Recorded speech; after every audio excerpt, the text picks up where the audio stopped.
అందరికీ నమస్కారం. ఈరోజు కథ ప్రేమ ఎంత మధురం పార్ట్ 27. ఇక స్టోరీకి వెళ్తే, ఏది నిజం? ఇంతకీ ఆ నిజమేంటో, దాని వెనుక ఉన్న కథ ఏమిటో ఇప్పుడు చూద్దాం. ఫోటోషూట్ తర్వాత స్నేహ క్యాబిన్కి వచ్చిన ఫోటోగ్రాఫర్ ఫొటోస్ ఉన్న పెన్ డ్రైవ్ను ఆమెకు ఇవ్వడంతో డ్రైవ్ను సిస్టంలో ఇన్సర్ట్ చేసి ఫొటోస్ను ఓపెన్ చేసింది స్నేహ. యాంగ్రీ యంగ్ మ్యాన్ లుక్లో హ్యాండ్సమ్గా కనిపిస్తూ బ్లాక్ స్నో వైట్ కలర్లో ఉన్న డ్రెస్లో గ్రీకు వీరుల్లా ఉన్నాడు కరణ్. ఫోల్డర్లో ఉన్న ప్రతి ఫోటో లైవ్లీగా ఉంది. వాటిని చూడగానే స్నేహ సంతృప్తిగా, థ్యాంక్ యూ, మీరు చాలా మంచి వర్క్ చేశారు అని ఫోటోగ్రాఫర్తో చెప్పింది. థ్యాంక్ యూ మేడం అని చెప్పి ఫోటోగ్రాఫర్ అక్కడి నుండి వెళ్ళిపోయాడు. ఆ తర్వాత స్నేహ ఎప్పటిలాగే అతని ఫోటోలను సోషల్ మీడియాలో అప్లోడ్ చేసింది. ఆ తర్వాత కరణ్ కోసం ఒక టీవీ ఛానల్లో షోను రిజర్వ్ చేసింది. తర్వాత రోజు ఆఫీస్లో ఉన్న స్నేహ ఎప్పటిలాగే కరెంట్ అకౌంట్ను మానిటర్ చేసింది. ఆమె నిన్న పోస్ట్ చేసిన ఫొటోస్ కూడా లైక్స్ కామెంట్స్తో హోరెత్తాయి. అందరూ మరిన్ని ఫొటోస్ అప్డేట్ చేయమని కామెంట్స్లో అడుగుతున్నారు. వాటన్నిటిని చూసి కరణ్కి ఫాలోయింగ్ పెరుగుతున్నందుకు హ్యాపీగా ఫీల్ అయింది స్నేహ. అదే సమయంలో ఆమె ఫోన్ రింగ్ అవడంతో కాల్ లిఫ్ట్ చేసిన స్నేహ హలో అంది. వెంటనే అటువైపు నుండి, హలో మిస్ స్నేహ, నేను డైరెక్టర్ అనిల్ను మాట్లాడుతున్నాను. మీ ఆర్టిస్ట్ కరణ్ను ఇండియన్ 2 సినిమాలో సెకండ్ లీడ్ కోసం ట్రై చేయాలనుకుంటున్నాము. మీరు అతన్ని ఆడిషన్స్కు తీసుకురాగలరా అని అడిగారు. ఆ మాటలు వినగానే స్నేహ ఆనందానికి అవధులు లేకుండా పోయాయి. ఆమె ఆ కాల్ కోసం చాలా రోజుల నుంచి ఎదురుచూస్తోంది. అయినా తన ఎక్సైట్మెంట్ను మాటల్లో చూపించకుండా జాగ్రత్త పడుతూ, thank you sir, it's an honour, తప్పకుండా ఆడిషన్స్కి వస్తాం అని ప్రొఫెషనల్గా సమాధానం చెప్పింది. ఓకే మిస్ స్నేహ, వెల్కమ్ అంటూ ఫోన్ డిస్కనెక్ట్ చేశాడు అనిల్. ఫోన్ పెట్టేసిన స్నేహ కూడా సంతోషంతో ఉప్పొంగిపోతూ ముందుగా విషయాన్ని కరణ్కి చెప్తే అతను సంతోషిస్తాడని అనుకుంది. కానీ ఇంతలో హఠాత్తుగా ఈరోజు అతను ప్రాక్టీస్కి రాలేదని, ఇంకాసేపట్లో అతని చెల్లెలు కవితకు హార్ట్ ఆపరేషన్ జరిగిపోతుందని ఆమెకు జ్ఞాపకం వచ్చింది. దాంతో అతను ఒక్కడే హాస్పిటల్లో టెన్షన్ పడుతూ ఉంటాడని, అక్కడికి వెళ్తే అతనికి కొంచెం ధైర్యంగా ఉంటుందని అనుకున్న స్నేహ వెంటనే లేచి క్యాబిన్ నుండి బయటకు వచ్చి ఎలివేటర్ దగ్గరకు వెళ్ళింది. సరిగ్గా అదే సమయంలో అక్కడికి వచ్చాడు కమల్. స్నేహ అతన్ని చూసి కూడా పట్టించుకోనట్లుగా ఎటో చూస్తూ నించుంది. అప్పుడు ముందుగా కమలే మాట్లాడుతూ, వెయిట్ స్నేహ, నేను మిమ్మల్ని ఒక విషయం అడగాలనుకుంటున్నాను. ఇండియన్ 2 మూవీలో క్యారెక్టర్కి కరణ్ సెలెక్ట్ అయ్యాడా అని అడిగాడు. అతని గొంతులో ఇంతకుముందున్న ప్రౌడ్ లేదని గమనించింది స్నేహ. అయినా ఆమె సమాధానం చెబుతూ, నేను ఆ మూవీ డైరెక్టర్ని కాదు, ఆ సినిమా స్టాఫ్లోనూ నేను లేను, నాకెలా తెలుస్తుంది అని అంది. ఆమె చెప్పిన సమాధానానికి కమల్కి కోపం వచ్చింది. అయినా కంట్రోల్ చేసుకుంటూ, సరే, ఇప్పుడు డైరెక్ట్గానే అడుగుతాను. ఆ మూవీలో సెకండ్ మెయిన్ లీడ్ కోసం కరణ్ను ఆడిషన్స్కి ఇన్వైట్ చేశారా అని అడిగాడు. కమల్ ఆ ప్రశ్న అడుగుతాడని ముందే ఊహించింది స్నేహ. దాంతో అవును, డైరెక్టర్ ఇన్వైట్ చేశారు అని చెప్పింది. ఇంతలో లిఫ్ట్ డోర్ ఓపెన్ అవడంతో స్నేహ అందులోకి వెళ్ళి వెనక్కి తిరిగి కమల్ వైపు చూసి, ఇది విని నువ్వు షాక్ అయినట్లున్నావు, ఓకే, నువ్వు షాక్ని ఎంజాయ్ చేయి, నేను బయలుదేరుతాను అని నవ్వుతూ లిఫ్ట్ బటన్ ప్రెస్ చేసింది. వెంటనే లిఫ్ట్ డోర్ మూసుకుపోయింది. స్నేహ చేసిన హేళనకు కమల్ ముఖం కోపంగా మారిపోయింది. అతను పళ్ళు కొరుకుతూ తన కాలును గట్టిగా నేలకేసి కొట్టి విసురుగా అక్కడి నుండి వెళ్ళిపోయాడు. ఆపరేషన్ టైం కన్నా ముందుగా వెళ్ళి కవితను చూడగలనా లేదా అనుకుంటూ హడావిడిగా హాస్పిటల్కి వెళ్ళింది స్నేహ. ఆమె వెళ్ళేసరికి అక్కడ ఆపరేషన్కి ముందు జరిగే ఫార్మాలిటీస్ను కంప్లీట్ చేసేస్తోంది నర్స్. ఆయాసపడుతూ వచ్చిన స్నేహాన్ని చూసిన కవిత చిన్నగా నవ్వి, మేడం, మీరు వచ్చేసారా, నాకు తెలుసు మీరు వస్తారని. అన్నయ్య ఒక్కడే నా కోసం కంగారు పడుతూ ఉండిపోయాడు. మీరు రావడం వల్ల అన్నయ్యకు కూడా కొంచెం ధైర్యంగా ఉంటుంది అని అంది. స్నేహ నవ్వుతూ, నేను రాకుండా ఎలా ఉంటాను కవిత, ఆపరేషన్ థియేటర్ నుంచి వచ్చేటప్పుడు నవ్వుతూ వస్తున్నా నీ ముఖం చూడాలి కదా అని అంది. కరణ్ చాలా టెన్షన్లో ఉన్నాడు. స్నేహను జస్ట్ ఫార్మల్గా పలకరించి తన చెల్లెల దగ్గరే కూర్చొని ఆమె చేయిని పట్టుకున్నాడు. హార్ట్ ప్రాబ్లంతో ఉన్న తన చెల్లెలు ఈరోజు మరింత నిస్తేజంగా ఉండడం గమనించాడు కరణ్. ఇంతలో హాస్పిటల్ స్టాఫ్ కవితని ఆపరేషన్ థియేటర్కి తీసుకొని వెళ్ళడానికి వచ్చారు. అప్పుడు కవిత, అన్నయ్య, ఆపరేషన్ ఎలా జరిగినా నాకు ఏమైనా నువ్వు ఏడవకూడదు. నువ్వు నీ కెరియర్లో చాలా గొప్ప పొజిషన్కి వెళ్ళాడు. అప్పుడే నేను ఎక్కడున్నా హ్యాపీగా ఉంటాను అని వస్తున్న కన్నీటిని ఆపుకుంటూ నవ్వు నటించింది. అది చూసి కరణ్ కళ్ళు తుడుచుకొని, ఆపరేషన్ బాగానే జరుగుతుంది, నువ్వు కంగారు పడకు, 1 నెల రోజుల్లో నువ్వు నార్మల్ అయిపోతావు. అప్పుడు మన ఇద్దరం కలిసి హైదరాబాద్ రోడ్లన్నీ తిరిగేసి వద్దాం అని నవ్వుతూ ఆమెను ఉత్సాహపరచడానికి ట్రై చేశాడు.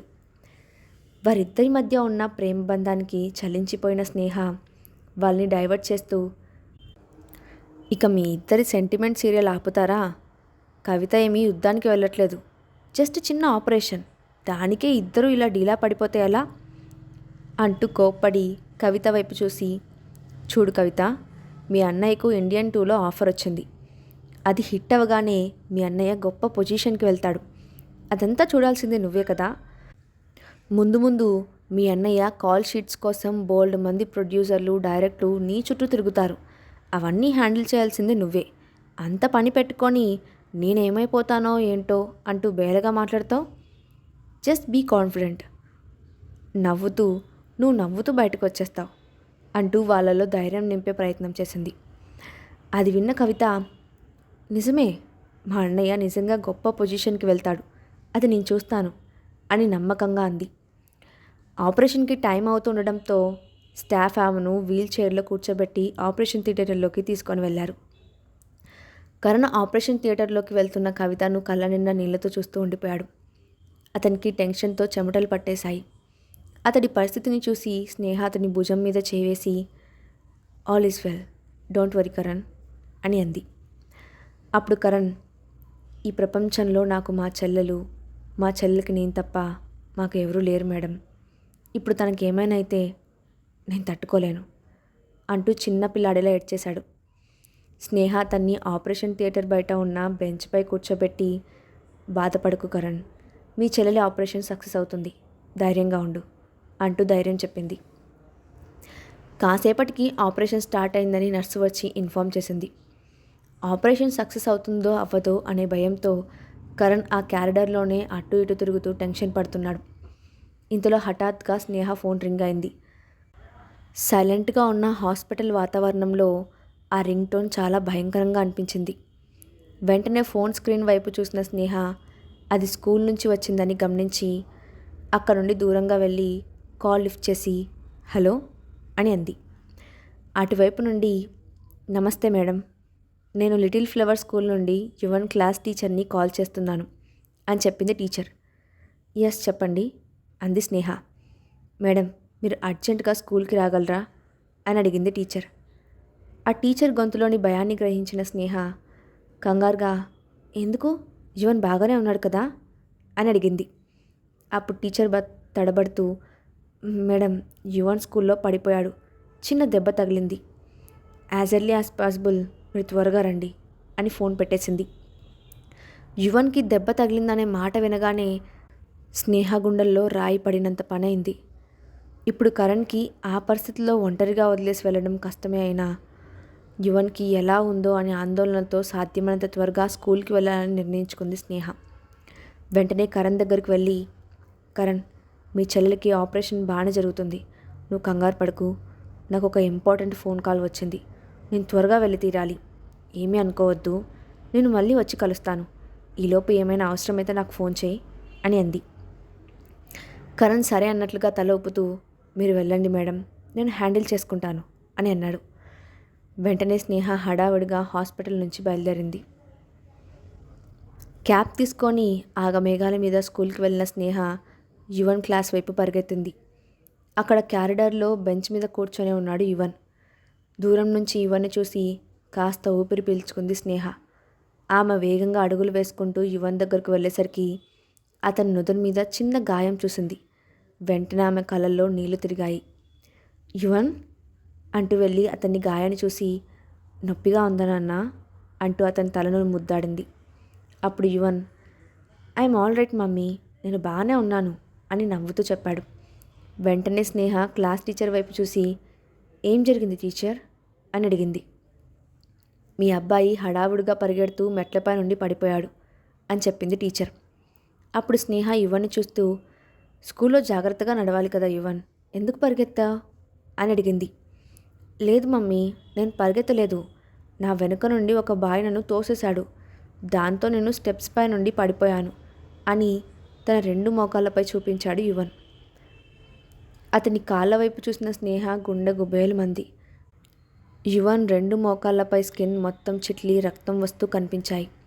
దాంతో అంతవరకు శాంతంగా మాట్లాడిన స్నేహ ఒక్కసారిగా టీచర్ వైపు కోపంగా చూసి, పిల్లలు ఒకరినొకరు తోస్తుంటే మీరు టీచర్గా ఏం చేస్తున్నారు? కనీసం ఫస్ట్ ఎయిడ్ కూడా చేయకుండా అలా ఎలా వదిలేశారు అని గట్టిగా అడిగింది. అప్పుడు టీచర్ కంగారు పడుతూ, లేదండి, మీ అబ్బాయి అబద్ధం చెప్తున్నాడు. ఎవరూ తోయలేదు, తనే పడిపోయాడు. ఆయనను వెంటనే మీకు ఫోన్ చేశాను కదా అని అంది. వెంటనే స్నేహ ఆమెను అనుమానంగా చూస్తూ, నా యువన్కి అబద్ధాలు చెప్పడం రాదు. మీరు సరిగ్గా చూసుకోకపోగా మా అబ్బాయి మీద నిందలు వేస్తున్నారా అని తిరగబడింది. అప్పుడు టీచర్, మేడం, మీరు అనవసరంగా మాట్లాడకండి. యువన్ ఆ అబ్బాయితో గొడవపడి పరిగెత్తుకుంటూ వెళ్ళి మెట్ల మీద నుండి పడిపోయాడు. ఇందులో మా తప్పేమీ లేదు. ప్లీజ్ ఇక మీరు గొడవ చేయడం ఆపండి. ఇది పేరెంట్స్ వచ్చే టైం. ఈ టైంలో మీరు నాన్సెన్స్ క్రియేట్ చేస్తే మా స్కూల్కి బ్యాడ్ నేమ్ వస్తుంది అంటూ కొంచెం పొగరుగా సమాధానం చెప్పింది. అది విని స్నేహ కోపంగా, చాలా బాగుంది. ముందేమో పరిగెడుతూ పడిపోయాడన్నారు, ఇప్పుడేమో ఎవరో అబ్బాయిని కొట్టేసి పరిగెత్తాడు అంటున్నారు. అసలేం జరిగిందో నాకు సరిగ్గా చెప్పండి. మీ మాటలు బట్టి మీరేదో దాస్తున్నట్లు అనిపిస్తోంది అని అనుమానంగా అడిగింది. అప్పుడు యువన్ కొంచెం దూరంలో తన తల్లితో పాటు నుంచొని ఉన్న ఒక అబ్బాయిని చూపిస్తూ, మమ్మీ, అదుగో అతనే నన్ను పుష్ చేశాడు అంటూ చూపించాడు. స్నేహ తల తిప్పి ఆ అబ్బాయి వైపు చూసేలోపే అతని తల్లి వరలక్ష్మి కోపంగా అక్కడికి వచ్చి యువన్ను చూస్తూ, ఇంత చిన్న వయసులో ఎన్ని అబద్ధాలు చెప్తున్నావు? ఇవన్నీ నీకు మీ అమ్మ నేర్పించిందా అని గట్టిగా అరిచింది. వెంటనే స్నేహ ఆమెను అడ్డుకుంటూ, ఏ వరలక్ష్మి, నా కొడుకును బెదిరించావంటే చంపేస్తాను. వాడు ఎప్పుడు అబద్ధం చెప్పడు అని అంది. ఇంతలో మిగిలిన క్లాస్ పిల్లల్లో కొంతమంది అక్కడికి వచ్చి స్నేహతో, ఆంటీ, యువన్ని కిందకు తోసింది ఈ అబ్బాయే అని వరలక్ష్మి కొడుకు వైపు చూపించారు. అప్పుడు స్నేహ ఎరుపెక్కిన కళ్ళతో టీచర్ని చూస్తూ, ఇప్పుడేమంటారు? క్లాస్ పిల్లలందరూ అబద్ధాలు చెప్తున్నారా? నిజం చెప్పు. ఇలా అబద్ధం చెప్పడానికి నువ్వు ఈ వరలక్ష్మి దగ్గర నుండి ఎంత లంచం తీసుకున్నావు అని అడిగింది. అది విని టీచర్ రోషంగా, మేడం, మీరు ప్రూఫ్స్ లేకుండా ఇలా మాట్లాడితే కుదరదు అని అంది. అప్పుడు స్నేహ వాళ్ళను కోపంగా చూస్తూ, అయినా ఇక మీతో మాటలు అనవసరం. ప్రిన్సిపల్కి కంప్లైంట్ చేస్తే నిజాలన్నీ బయటకు వస్తాయి. కంగారు పడకండి. ముందు మా బాబుని హాస్పిటల్కి తీసుకెళ్ళి ఆ తర్వాత వచ్చి మీ సంగతి చెప్తాను అని హడావిడిగా యువన్ను తీసుకొని హాస్పిటల్కి వెళ్ళింది. యువన్ తనకు తగిలిన దెబ్బలు కారణంగా నడవలేనంత నొప్పితో బాధపడుతున్నాడు. 2 చేతులతో యువన్ను ఎత్తుకొని హాస్పిటల్కి తీసుకెళ్లిన స్నేహ డాక్టర్ దగ్గరకు వెళ్ళి, డాక్టర్, మా బాబు స్కూల్లో పడిపోయాడు. 2 మోకాళ్ళకు తలకు దెబ్బలు తగిలాయి. ఒకసారి చెక్ చేయండి అంటూ కంగారు పడుతూ యువన్ని డాక్టర్కి చూపించింది. వెంటనే నర్సు వచ్చి యువన్ను తీసుకొని బెడ్పై పడుకోబెట్టింది. కాసేపటి తర్వాత డాక్టర్ యువన్ను చెక్ చేసి దెబ్బలకు డ్రెస్సింగ్ చేశాడు. ఆ తర్వాత స్నేహ దగ్గరకు వచ్చి, నో ప్రాబ్లం మేడం, ఎక్కడా డీప్ కట్స్ లేవు. 2 రోజులు రెస్ట్ తీసుకుంటే సరిపోతుంది. బాబుని పక్కన ఉన్న రూమ్లో బెడ్పై పడుకోబెట్టాం. మీరు వెళ్ళి చూడొచ్చు అని చెప్పాడు. స్నేహ వెంటనే థ్యాంక్ యూ డాక్టర్ అని చెప్పి యువన్ ఉన్న రూమ్కి వెళ్ళి అతని పక్కనే కూర్చుంది. కాళ్లకు బ్యాండేజ్లతో ఉన్న అతన్ని చూసి కన్నీళ్లు పెట్టుకుంటూ తలపై చేవేసి, సారీ యువన్, ఇదంతా నా వల్లే జరిగింది. ఆ వరలక్ష్మి నా మీద కోపంతో నిన్ను ఇబ్బంది పెట్టింది. ఐఎమ్ సారీ అని చెప్పింది. అప్పుడు యువన్ ఏడుస్తున్న స్నేహ కన్నీళ్లు తుడుస్తూ, ఇందులో నీ తప్పేం లేదు మమ్మీ. ఇప్పుడు డాక్టర్ అంకుల్ మెడిసిన్ ఇచ్చారు కదా, నాకు నొప్పి తగ్గిపోయిందిలే. అయినా మమ్మీ నా దగ్గర ఉంటే నాకు ఏ నొప్పి ఉండదు అంటూ స్నేహాన్ని చూసి నవ్వాడు. చిన్న వయసులోనే పెద్దవాడిలా తన కన్నీళ్లు తుడుస్తున్న యువను చూసి స్నేహ తల్లి హృదయం తల్లడిల్లిపోయింది. వెంటనే ఆమె, డాక్టర్ మెడిసిన్ ఇచ్చారు కదా, అది వేసుకుంటే నీకు రేపటికల్లా నొప్పి తగ్గిపోతుంది. ఇక మనం ఇంటికి వెళ్దాం, సరేనా అంటూ యువన్ను తీసుకొని బయలుదేరడానికి అతన్ని ఎత్తుకోబోయింది. ఇంతలో ఆ గదిలోకి ఎవరో వస్తున్న అలికిడి వినిపించడంతో డోర్ వైపు చూసింది స్నేహ. బయట నుండి అన్నపూర్ణమ్మ, అక్షయ్ ఇద్దరూ హడావిడిగా లోపలికి వస్తూ కనిపించారు. స్కూల్లో యువన్ను ఇబ్బంది పెట్టిన వాళ్ళ గురించి అక్షయ్ తెలుసుకుంటాడా? స్నేహ ఊహించినట్లే యువన్ను కావాలనే మెట్లపై నుండి తోసేశారా? కవిత ఆపరేషన్ సక్సెస్ఫుల్గా జరుగుతుందా? నెక్స్ట్ పార్ట్లో చూద్దాం. ఈ స్టోరీ అప్డేట్ ఎలా ఉందో కింద కామెంట్ బాక్స్లో మీ ఒపీనియన్ని షేర్ చేయండి. Thanks for watching.